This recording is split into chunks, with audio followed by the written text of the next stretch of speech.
সাম্প্রতিক সময়ে আলোচিত কয়েকটি ঘটনায় পেশাদারিত্ব ও দক্ষতার সঙ্গে দায়িত্ব পালন করায় ১৫ জন পুলিশ সদস্যকে পুরস্কৃত করেছে সরকার বলে জানিয়েছেন স্বরাষ্ট্রমন্ত্রী সালাউদ্দিন আহমদ।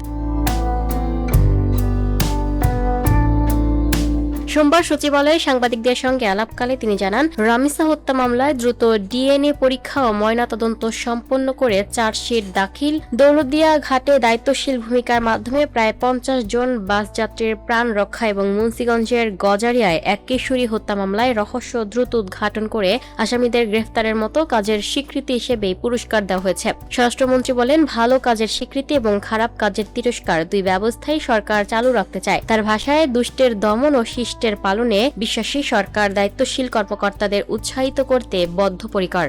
তিনি আরো বলেন, এ ধরনের স্বীকৃতি পুলিশ সদস্যদের মনোবল বৃদ্ধি করবে এবং তাদের আরো আন্তরিকতার সঙ্গে দায়িত্ব পালনে উদ্বুদ্ধ করবে। এ সময় দেশের আইনশৃঙ্খলা পরিস্থিতি নিয়ে করা ট্রান্সপারেন্সি ইন্টারন্যাশনাল বাংলাদেশের সাম্প্রতিক প্রতিবেদনের সমালোচনা করে তিনি বলেন, ওই মূল্যায়ন মূলত পত্রিকা নির্ভর। তার দাবি, গত বছরের তুলনায় বর্তমানে দেশের আইনশৃঙ্খলা পরিস্থিতির উল্লেখযোগ্য উন্নতি হয়েছে। Lucky Akter, up to date news, Dhaka.